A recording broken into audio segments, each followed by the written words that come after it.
అదే RTV app వార్తల్ని క్షణాల్లో చదివే అవకాశం ఉంటుంది. ఒక న్యూస్ పేపర్, ఒక టెలివిజన్ ఛానల్ మీ చేతుల్లో ఎప్పుడూ ఉంటాయి.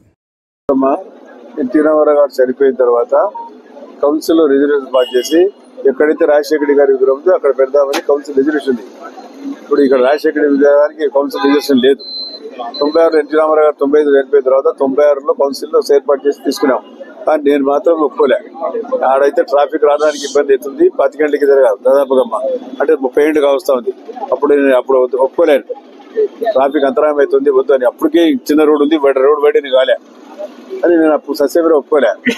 మా వాళ్ళు కార్యకర్తలు పెట్టాలనే నేను పెట్టలే, ఖాళీ వదిలేసాము. తర్వాత మళ్ళీ వచ్చిన తర్వాత ఇప్పుడు ఎవరు ఏ పార్టీలో ఎప్పుడు ఉంటాడో మాకేం తెలుసు, నా పేర్లు చెప్పకూడదు, మీకు అందరూ తెలుసు, నవ్వుతున్నారు. మళ్ళీ వాళ్ళు కొత్తగా వచ్చిన వాళ్ళ పార్టీలు మళ్ళీ ఆయన విగ్రహం ఈడ, ఇంకొక ఆయన ఈ పార్టీ నుంచి ఆ పార్టీ పేరు, ఆ పార్టీ నుంచి ఈ పార్టీ నుంచి మళ్ళీ విగ్రహాలు వీళ్ళు బనవులు పెట్టారు.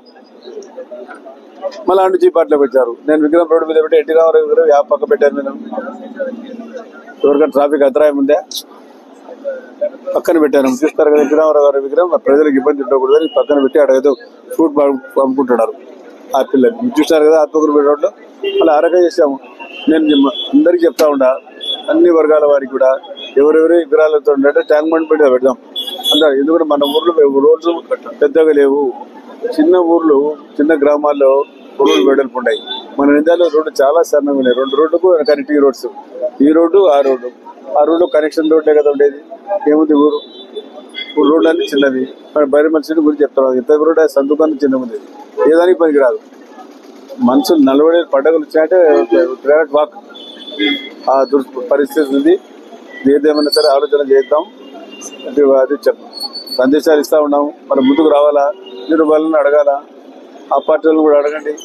ఆ విగ్రహం తీసి ఆడ పెడదాము అందరికంటే.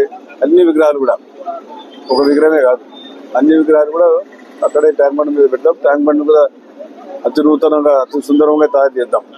టూరిజం మినిస్టర్ గారిని పెట్టుకుని అక్కడ ఏం వాళ్ళ వనరులు వాటి కూడా వచ్చారు, చెప్పారు.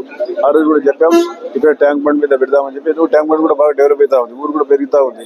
అటు మీరు కూడా మాట్లాడి వాళ్ళతో మీరు చేయండి మద్దతు వర్గం. ఏ రకంగా ప్రజలకు మాకు మీరు మద్దతు ఉన్నారో ఆ రకంగా మీరు అందరితో మాట్లాడి చేయండి. ఊరు కూడా మంచిదే, నాకు ఒక్కరి కోసం కాదు.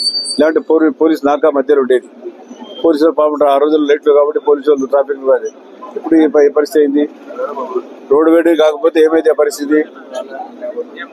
నేనే ఫస్ట్ చంద్రబాబు నాయుడు గారు పిలిచి ఫస్ట్ సినిమాలు వేయాలని నన్నే పిలిచి, నువ్వు కోఆపరేట్ చేస్తే అందరు కోఆపరేట్ చేస్తారు. ఓకే సార్ కానీ ఏం చెప్పా, బై ఎలక్షన్ కోసం ఇచ్చాము. సరే ఏదో గవర్నమెంట్ ఇచ్చిన రేట్ సరే తీసుకున్నాం, సంతోషపడ్డాము. మార్కెట్ రేట్ కావాలంటే ఎవరు ఇవ్వలేరు కాదు. కాబట్టి మీరు బైర్మసిటీ గురించి రాస్తారు కానీ మీరు కొంచెం దాని మీద కొంచెం మీరు యాక్ట్ ప్లే చేస్తే మీ రోల్ మేజర్ రోల్ మీరు చెప్పండి, మాట్లాడండి, అడగండి, వాళ్ళ అభిప్రాయాలు బట్టి చేద్దాం. Okay, thank you. మరిన్ని వీడియోస్ కోసం ఛానల్ ని సబ్స్క్రైబ్ చేయండి. లేటెస్ట్ అప్డేట్స్ కోసం వాట్సాప్ ఛానల్ ని ఫాలో చేయండి. అండ్ లింక్ డిస్క్రిప్షన్ లో ఉంది.